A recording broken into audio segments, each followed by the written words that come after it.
Hello and welcome to our live show. मैं हूं doctor Amjad यूब Mirza और मेरे साथ हमेशा की तरह उमेश अग्रवाल जी जो है वो मौजूद हैं। इनका अपना एक यूट्यूब चैनल भी है और ये ऑनलाइन पेपर भी है indiachronicle.in के नाम से। आप वहां जाके उसको सब्सक्राइब कर सकते हैं, पढ़ सकते हैं ऐसी खबरें, ऐसे एनालिसिस जो आपको आम तौर पर जो है वो मीडिया पे नहीं मिलते, जो आम मीडिया होता है, टीवी शीवी ये वो, और जो मुझसे भी कई दफ़ा मिस हुए हुए होते हैं। तो वो टॉपिक्स जो है वो उमेश अग्रवाल जी करते हैं। उमेश अग्रवाल जी, आपका बहुत स्वागत है। Thank you for joining. जय सिया राम अमजद जी। जय श्री राम जी। अच्छा, अब इससे पहले कि आज का जो थंबनेल पे है प्रोग्राम उसको शुरू किया जाए, पहले आपको एक ब्रेकिंग न्यूज़ ये देना चाहता हूँ कि हमें ये इन्फॉर्मेशन मिली है कि 21 मई 2025 को, यानी आज से ठीक 7-8 दिन पहले, खटमंडू में, नेपाल में एक दरबार चौक है, दरबार स्क्वायर, और वहाँ पे एक मस्जिद है, उसका नाम है कश्मीरी जामिया मस्जिद। वहाँ पे जमात इस्लामी ने 21 मई की रात 1 बजे से 3 बजे तक एक खुफिया मीटिंग की है, और उसमें हिंदुस्तान में नए जो टेररिस्ट अटैक्स हैं उनको फाइनलाइज किया है। और हमारी ये खबर है कि ये टेररिस्ट अटैक 6 जून और 16 जून के बीच में हो सकते हैं। इसके लिए ये भी पता चला है कि ये जो टेररिस्ट हैं, जहादी टेररिस्ट, ये पाकिस्तान से नहीं थे। अब ये नहीं पता लग रहा है कि वो कहाँ से थे, लेकिन हमें ये बताया गया कि वो सब पाकिस्तानी नहीं थे। दूसरी जो है खबर, ये इसके साथ ही जुड़ी हुई है, रिलेटेड, वो ये है कि इस दफ़ा स्लीपर सेल्स जो है उसका भरपूर इस्तेमाल करने का प्लान किया गया है, और मेनली ये स्लीपर सेल्स जो हैं इन्हीं को इस्तेमाल किया जाएगा। हो सकता है कि ये टेररिस्ट ऑलरेडी पहुंच चुके हों, इंडिया में दाखिल हो चुके हों और स्लीपर सेल्स में हों। इसलिए आप अपने मोहल्लों में, अपने इलाके में अगर कोई ऐसा चेहरा देखते हैं जिसको आप नहीं पहचानते या पहले आपने नहीं देखा, तो प्लीज़ जो भी नंबर है आपके पास पुलिस का या जिसका, उनको ज़रूर इस बारे में इत्तला दें। हम तो यही चाहेंगे कि हमारी ये खबर गलत साबित हो और ये टेररिस्ट अटैक ना हो, लेकिन इसके ऊपर मैंने अपने दूसरा चैनल जो है रेडियो हिमालय न्यूज़, उसके ऊपर मैंने अभी अभी थोड़ी देर पहले प्रोग्राम बना के डाला है और अपने ट्विटर अकाउंट पे भी डाला है, तो वहाँ जाके आप देख सकते हैं। लेकिन आज की खबर जो है वो ये है कि एक डूबते हुए भूखे नंगे पाकिस्तान को एक दफ़ा फिर जो है वो कर्जा मिल रहा है। एक तो अज़रबैजान ने $2 बिलियन का इन्वेस्टमेंट का वादा किया पाकिस्तान में, शहबाज शरीफ जो गए थे वहाँ पे। दूसरा, चाइना ने कहा है कि वो $3.7 बिलियन जो है वो पाकिस्तान को 3 साल के लिए कर्जे के तौर पर देगा। अब हम जानते हैं कि आईएमएफ ने भी कर्जा दिया ऑपरेशन सिंदूर के दौरान, और वो कर्जे से 14 करोड़ रुपया तो सीधा सीधा जो है वो, क्या नाम है उसका जिसके खानदान के लोग मरे थे, 14, हाफिज सईद, हाँ, उसको दिया गया है 14 करोड़। और जो सुबहान अल्लाह मस्जिद थी या मदरसा था सुबहान अल्लाह, उनको 1 करोड़ दिया है रिकंस्ट्रक्ट करने के लिए। तो इस हवाले से चाइना क्या गेम खेल रहा है और कर्जा क्यों दे रहा है, इसको ज़रा समझना पड़ेगा। और मेरा ख्याल है कि उमेश अग्रवाल जी से बेहतर हमारे गेस्ट और कोई नहीं हो सकते जो इस चीज़ पर रोशनी डालें। उमेश जी, समझाएं हमारे दर्शकों को प्लीज़। और मीनवाइल आप लोग सब्सक्राइब करें, और अगर अभी तक आपने ज्वाइन नहीं किया चैनल, तो प्लीज़ ज्वाइन करके पेड मेंबर बने। थैंक यू वेरी मच जी। अमजद जी देखिए, सबको पैसा प्यारा होता है। अमेरिका भी अगर आपको कोई डेप्ट, कोई एड देता है तो उसके ऊपर कंडीशंस डालता है। जैसे आपने ही बताया है कि आईएमएफ से पाकिस्तान को $1 बिलियन का उसको एक तरह से लोन मिला था, एड मिला था। तो ये लोन उनको 9 तारीख को मिला था। उसके बाद आपने देखा है कि भारत के रक्षा मंत्री ने आईएमएफ को एक तरह से खरी खोटी सुनाई और सोशल मीडिया पे ट्रेंड चलने लग गया, इंटरनेशनल मुजाहिदीन फंड। उसके बाद आपको 2-3 दिन बाद आईएमएफ ने बोला है कि ये लोन जो आपको मिल रहा है उसके ऊपर कंडीशंस लगी जाएगी। ऐसा है कि हम अपने ऑडिटर रखेंगे और एक 11 कंडीशन लगा दी, 39 कंडीशन के अलावा, तो एक 50 कंडीशन हो गए थे। अभी देखिए पाकिस्तान की जो इकोनॉमी है वो $350 बिलियन की इकोनॉमी है। उसके अंदर उसकी जो ग्रोथ रेट थी लास्ट ईयर 2.6% थी, जिसको वो लोग एस्टिमेट कर रहे थे 3.7% से ग्रोथ होगी। पाकिस्तान में हालत ऐसी है कि कम से कम 1 करोड़ लोग आज भुखमरी की कगार पे पहुंच गए हैं। इकोनॉमिक सिचुएशन बहुत खराब हो गई है। उनका टोटल एक्सटर्नल डेट है $130 बिलियन। उनका जो फॉरेन एक्सचेंज रिजर्व है $12 बिलियन का है। अब क्या है, अब इस साल पाकिस्तान को कम से कम $25 बिलियन का कर्ज चुकाना है। 25? आप सोचिए, हाँ, $130 बिलियन का टोटल एक्सटर्नल डेप्ट है, उसमें से $25 billion has to be paid this year. और $25 ये, मिलियन? Yes, okay. और उसके हिसाब से अगर आप देखा जाए तो चाइना को भी $7 से $8 बिलियन उसको देना है। अब इसने क्या किया आपको बताता हूँ। चाइना को एक तरह से इसने $3.7 बिलियन जो चाइना ने दिए हैं इसको, तो उसने पहले चाइना को दे दिया है कि वो कुछ अकाउंटिंग एंट्री क्लोज करने के लिए, ठीक है। और इसको एक तरह से चाइना 3 दिन बाद वापस पाकिस्तान को ट्रांसफर कर देगा युआन के अंदर। अब जो पाकिस्तान पेमेंट कर रहा है डॉलर के अंदर कर रहा है। फ्यूचर में जो भी लोन मिलेगा आप चाइना से उसको युआन में मिलेगा। इसको बोलते हैं एवरग्रीनिंग ऑफ लोन्स, मतलब आप कभी भी लोन दोगे नहीं, बुक एंट्री में बढ़ता जाएगा। अब ऐसा है कि इसका इंटरेस्ट रेट क्या है, आपको बता दूं, इसका इंटरेस्ट रेट बहुत ज्यादा रहेगा, ये अभी तक डिस्क्लोज नहीं किया है। मेरा ख्याल और है चाइना 20-22% तक तो होगा ये। नहीं, इतना नहीं रहेगा, 7-8% रहेगा। बता देता हूँ, अगर आप Asian development bank, world bank, IMF से अगर आपको लोन लेते हो 1.5 या 2% से मिलता है। चाइना 6 से 7% का जो है वो लेता है। अब आप देखिए चाइना ने क्या किया है। चाइना ने बोल दिया है कि आपको पैसे देने पड़ेंगे, ठीक है। और आपको एक तरह से, नहीं तो आपके ग्वादर पोर्ट वो ले लेगा। ग्वादर पोर्ट ले चुका है। ग्वादर पोर्ट में अगर ₹100 की रेवेन्यू होती है, उसमें 91% चाइना लेता है, 9% पाकिस्तान को आता है। तो इफेक्टिवली ग्वादर पोर्ट को उन्होंने ले चुके हैं। उन्होंने श्रीलंका में भी हम्बनटोटा पोर्ट लिया था। अब श्रीलंका ने एक बार डिफॉल्ट किया है। पाकिस्तान ने पिछले 38 साल में 25 बार डिफॉल्ट कर चुके हैं, और हर बार वो IMF के पास जाते हैं, उनको पैसा मिल जाता है। इस बार अजरबैजान ने $2 बिलियन का कमिटमेंट किया है इन्वेस्टमेंट का, पैसे नहीं दिए। सऊदी से उनको कोई राहत नहीं मिली है। UAE ने भी एक तरह से उनको कोई राहत नहीं दी है। आप देख लीजिए, अब ये जा रहे हैं। टर्की तो इनको पैसे दे नहीं सकता, सिर्फ बातें कर सकता है। अजरबैजान $2 बिलियन का इन्वेस्टमेंट उसने बोला है मैं दे दूंगा। चाइना ने अभी $3.7 बिलियन का जो लोन है उसको रोल ओवर किया। It is effectively roll over. उसके अलावा चाइना ने $4 बिलियन पाकिस्तान के कैश डिपॉजिट दिया, मतलब आपको मैंने $4 बिलियन कैश दे दिया। $5.4 बिलियन टोटल लोन है, मतलब पैसे ऐसे दिया है। और $4.5 बिलियन ट्रेड फाइनेंसिंग किया है। मतलब अगर आप कुछ मेरे से मंगा रहे हो तो मैं आपको बोलता हूँ ठीक है, लेटर ऑफ क्रेडिट इश्यू कर दो, पेमेंट सेटलमेंट मत करो। तो एक तरह से आप देखिए चाइना, पाकिस्तान वेंटिलेटर पे चल रहा है। उसकी इकोनॉमिक कंडीशन खराब होती जा रही है। जिस हिसाब से शहबाज शरीफ और आसिफ मुनीर को, दोनों को अ, ईरान अ, ईरान जाके आना पड़ा, तुर्की जाके आना पड़ा, अजरबैजान जाके आना पड़ा। तो आप ये समझ लीजिए कि दोनों अगर एक साथ में जा रहे हैं तो ये पाकिस्तान को बेचने के लिए तो जा रहे हैं। ऐसा नहीं है जो आदमी आपको पैसा देगा बदले में कुछ लेगा नहीं। आपको मालूम बिल्कुल। है सिंध के 2 आइलैंड ऑलरेडी पाकिस्तान ने चाइना को दे दिए हैं। और पाकिस्तान तो ऐसा है कि उसने क्रिश्चियन लड़कियों को, अपने देश की क्रिश्चियन लड़कियों को अगवा करके चाइना के पास भेजता है। हम्म। चाइना के अंदर जो सेक्स रेशियो है ना बहुत कम है, मतलब 100 लड़कियों के लिए 121 लड़के हैं। और वहां पे जो संपन्न परिवार से आते हैं उनकी शादी हो जाती है, पर जो ब्लू कॉलर जॉब्स करते हैं उनकी शादी होती नहीं है, क्योंकि लड़कियां हैं नहीं।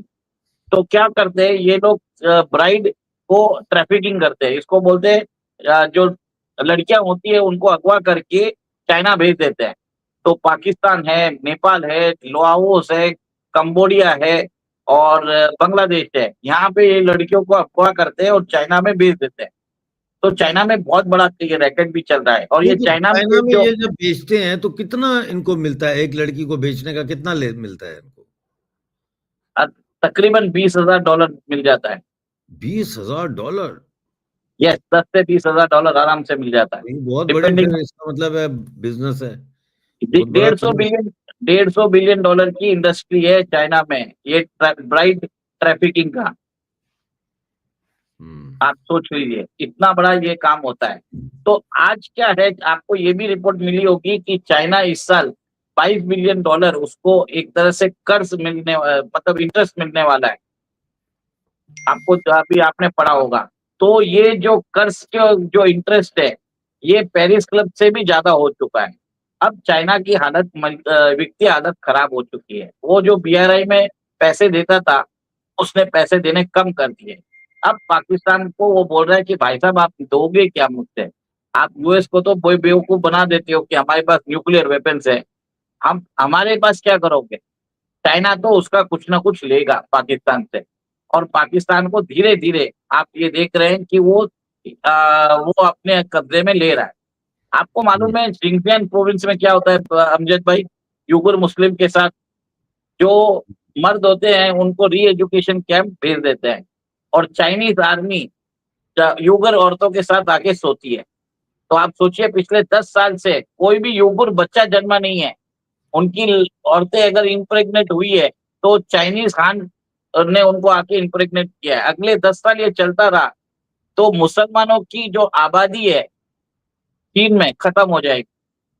चाइना ने एक तरह से उनको, इसको बोलते हैं एथनिक जेनोसाइड। तो यही काम अगर आपने देखा है, चाइना अभी आगे क्या करेगा?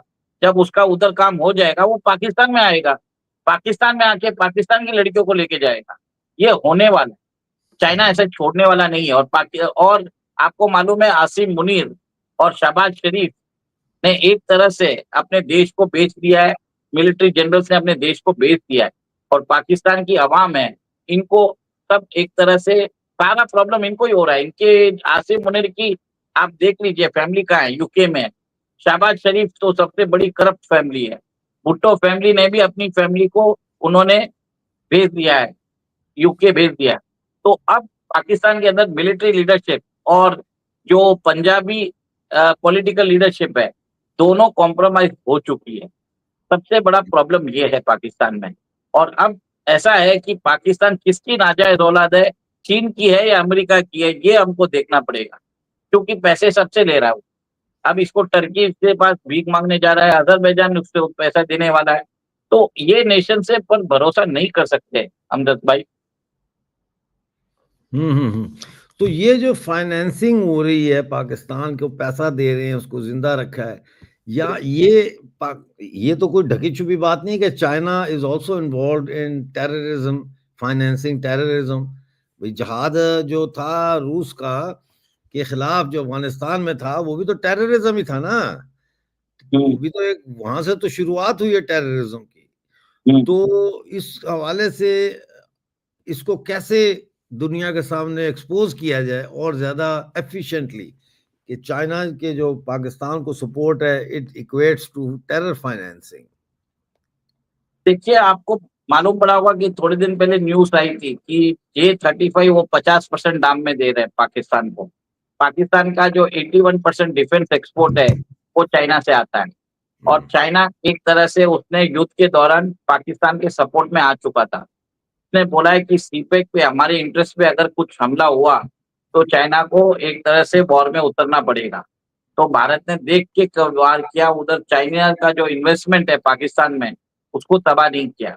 तो सब चीज देख के आप ये देख सकते हैं कि चाइना एक तरह से पाकिस्तान को यूज कर रहा है ताकि भारत की ग्रोथ ना हो और भारत उसको फ्यूचर में चैलेंज ना कर पाए। एक तरह से जो वो ग्लोबल पावर ना बन के एक सब रीजनल पावर बन के रहे। चाइना यही मंशा से काम कर रहा है, इसके लिए एक तरह से पाकिस्तान को प्रॉप अप कर रहा है। तो आप समझते हैं कि एक तरफ अमेरिका भी चाइना को, अपना पाकिस्तान को प्रॉप अप कर रहा है इंडिया के खिलाफ, एक तरफ चाइना कर रहा है? देखिए अमेरिका पाकिस्तान को प्रॉप अप इसके लिए करता है, वो चाहता है इंडिया उसकी बात माने और इंडिया एक तरह से फ्रंट लाइन सोल्जर बने ताकि वो चाइना से भिड़ सके। अब आपको मालूम है फ्रंट लाइन सोल्जर में अगर इंडिया चाइना से भिड़ता है तो सबसे ज्यादा कैजुअलिटीज इंडियन सोल्जर्स की होगी। भारत नहीं चाहता कि वो चाइना से लड़े और चाइना से वो डील करेगा अपनी शर्तों पे। वो नहीं चाहता कि यूएस का इंटरफियरेंस हो और एक तरह से या भारत और चाइना का रिलेशन खराब हो। अगर अगर ठीक न हो जाए तो खराब भी होना नहीं देना चाहता। वो यूएस की कठपुतली नहीं बनना चाहता। पाकिस्तान तो यूएस की कठपुतली बन चुका है, वो चाइना की कठपुतली बन चुका है, टर्की की कठपुतली बन चुका है। उसको जो उसको पैसे देता है उसके ऊपर नौ नाचना चालू कर देता है। सही बात है। इसके अलावा कोई टॉपिक है जिस पे आप बात करना चाहते हो या कोई खबर आपके पास हो जो आप शेयर करना चाहते हो? देखिए, एक चीज बताना चाहता हूँ कि रशिया ने जो अपना S-400 सिस्टम जो चाइना को दिया है, उसके अंदर वो उसने किल स्विच लगा के रखा है। मतलब चाइना ने अगर उसको कॉपी करने की कोशिश की तो मशीन खराब हो जाएगी। और भारत के साथ ऐसे नहीं किया क्योंकि भारत में कभी भी रिवर्स इंजीनियरिंग नहीं कर सकते। तो चाइना के मिसाइल डिफेंस सिस्टम में HQ-9, 16, 20 जो भी है, ये रशिया के मिसाइल डिफेंस सिस्टम की चीप कॉपी है। अभी एक और एक आपने न्यूज़ सुना होगा कि अमेरिकन यूनिवर्सिटीज़ में जो चाइनीज़ स्टूडेंट्स पढ़ रहे हैं, क्रिटिकल सेक्टर्स में, उनका वीज़ा रद्द होने वाला है और एक तरह से उनकी सोशल मीडिया बेटिंग होने वाली है। तो आप ये देखिए चाइना के ऊपर जो कस है धीरे-धीरे कस चालू कर दिया है। भारत ने भी मैंडेट कर दिया है कि अगर कैमरा आप चाइना से आता है तो आपको उसका जो हार्डवेयर है, सॉफ्टवेयर है, सोर्स कोड है, आपको भारत से एक तरह से उसको टेस्टिंग करानी ज़रूरी है। जब तक आप वो टेस्टिंग नहीं करेंगे, भारतीय सरकार उसको अलाउ नहीं करेगी। और सेकंड अभी बताया जाता है कि भारत में अभी 10 लाख कैमरा है जो उन्होंने पब्लिक इंस्टीट्यूशंस में लगा के रखे हैं। धीरे-धीरे इन सबको बदली किया जाएगा। भारत अभी अपनी सुरक्षा के ऊपर थोड़ा जागता हुआ नज़र आ रहा है। हम्म। अच्छा, ये कह रहे हैं कि हमजा साहब, मैं नूर खान का बेटा, आपको याद है जब आप पाकिस्तान में थे तो हमारी शॉप पर ग्रोसरी लेने आते थे? तो ये भी बताएं कौन से शहर में थी शॉप? नाम तो मुझे याद है, लेकिन अब ये याद नहीं है कि कौन सी शॉप थी। हैं? ये भी सही है। कहाँ कहाँ से लोग देख रहे हैं भाई। USS economy makeup is wearing out slowly but tomorrow eventually they will implode. हाँ, ये भी बात सही है। अच्छा, अभी ये देखिए, USA and Chinese economical makeup is wearing out slowly, not tomorrow, eventually they will implode. अच्छा, ये सीवीएसएस का एक और मैसेज था, वो कह रहे हैं 51 cities and towns in China have become ghost towns. बरोबर बोला है। एक गोस्ट टाउन की कीमत है $100 बिलियन। तो आप सोचिए $100 बिलियन इंटू 51 कर लीजिए, $5.1 ट्रिलियन के गोस्ट टाउन है। चाइना में बताया जाता है 60 million to 80 million unsold units है घरों का। आप सोचिए 6 से 8 करोड़ घर चाइना में बिना बिके कंस्ट्रक्ट मतलब बीच में रुक चुका है कंस्ट्रक्शन। लोगों ने कंस्ट्रक्शन कंपनी से पैसे ले लिए लोगों से, हाई दाम पे बेच चुका है। 16 मंथ से कंटिन्यूअसली चाइना में रियलिटी स्लम्प है। बैंक्स को पैसे नहीं मिल रहे। चाइना में रियलिटी क्राइसिस आ गया है, बैंकिंग क्राइसिस आ गया है। देखिए अमजद जी, चाइना का डेब्ट टू जीडीपी अगर देखे ना तो 300% से ऊपर है। अगर चाइना की इकोनॉमी आज 18 ट्रिलियन है तो उसका डेब्ट 54 टू 55 ट्रिलियन डॉलर्स है। इसमें उनके जो गवर्नमेंट डेब्ट है, हाउस होल्ड डेब्ट है, कॉर्पोरेट डेब्ट है, फिर लोकल गवर्नमेंट फाइनेंसिंग डेब्ट है, ये सब मिला के 53 टू 54 ट्रिलियन डॉलर्स आपने अभी हो चुका है। आपने सुना होगा एवरग्रांड जैसी फर्म है जो चाइना की सबसे बड़ी रियलिटी फर्म है, $300 बिलियन से उन्होंने बैंकरप्सी डिक्लेयर कर दी है। हाँ, 300 बिलियन की। तो ये जो हाँ, मकान है ये सस्ते बिक रहे हैं, अब लोग सस्ता खरीद सकते हैं इनको, या ये महंगे ही हैं उसी तरह रेट पे देखिए बेच रहे हैं? बन ही नहीं रहे ना, दाम करने से अच्छा, कोई घर मतलब नहीं बन है। ही नहीं रहे। अच्छा, बन ही नहीं रहे, ये पैसे खा गए वो। वो हाँ। अभी आप पैसे दोगे तो भी क्या होगा, वो क्या करेंगे, वो लोग वापस अपना पैसा खा के भाग जाएंगे। तो उधर पूरे जो चक्का है ना वही बंद हो चुका है। वहां पे चाइना में एक टाउन है, मैं नाम भूल चुका हूँ, इनके नाम याद रखना भी मुश्किल होता है। वहां पे सेमीकंडक्टर्स का काम होता था और वहां पे बहुत सारे ताइवान के लोग भी आके काम करते थे। उस सिटी के अंदर बताया जाता है कि 1,30,000 लोगों को जॉब से जाना पड़ा। उसका 10% वर्कफोर्स था और जो छोटे यूनिट्स, जो छोटे दुकानदार है, उनकी सेल 60% कम हो चुकी है। शॉपिंग मॉल बंद हो चुके हैं। घर जो घर है वो मतलब एक तरह से जो अनसोल्ड इन्वेंट्री है घर की, वो बढ़ रही है। वहां पे जब घर नहीं बिक रहे हैं तो जो इनकी जो फिनांस होती है, जो घर बेचने से, लैंड बेचने से इनको रेवेन्यू होती है लोकल गवर्नमेंट को, वो 40% कम हुई है। चाइनीज लोग टैक्स नहीं भर पा रहे हैं, अपना ईएमआई नहीं भर पा रहे हैं, मॉर्गेजेस नहीं भर पा रहे हैं। एक तरह से कोलोसल जो बोलते हैं, चाइना का विघटन जैसा स्थिति आ चुका है। आप देखेंगे चाइना के अंदर ये सब न्यूज़ बाहर नहीं आती है, बट लोगों के अगर आप ट्विटर पढ़े हैं, जिनको अगर फॉलो करते हैं, तो वहां से हमको एक तरह से विस्पर्स जो होती है चाइना में, जो बोलते हैं ना, जो विस्पर्स, रूमर्स जो बोलते हैं, स्पेक्यूलेशन बोलते हैं, वो खबर होती है। और चाइना की खबर वो एक तरह से रूमर्स होती है। ये चीज ध्यान हाँ, रख लीजिए। सही है, जबरदस्त बात की। इसी बात पे आप बात कर जाते हैं ऐसी जो ऐतिहासिक हो जाती है कि चाइनीज गवर्नमेंट की जो खबर होती है वो र्यूमर होती है, और जो र्यूमर्स होती हैं आवाम की तरफ से आती हैं वो खबर होती है। थैंक यू वेरी मच हमारे साथ जुड़ने का।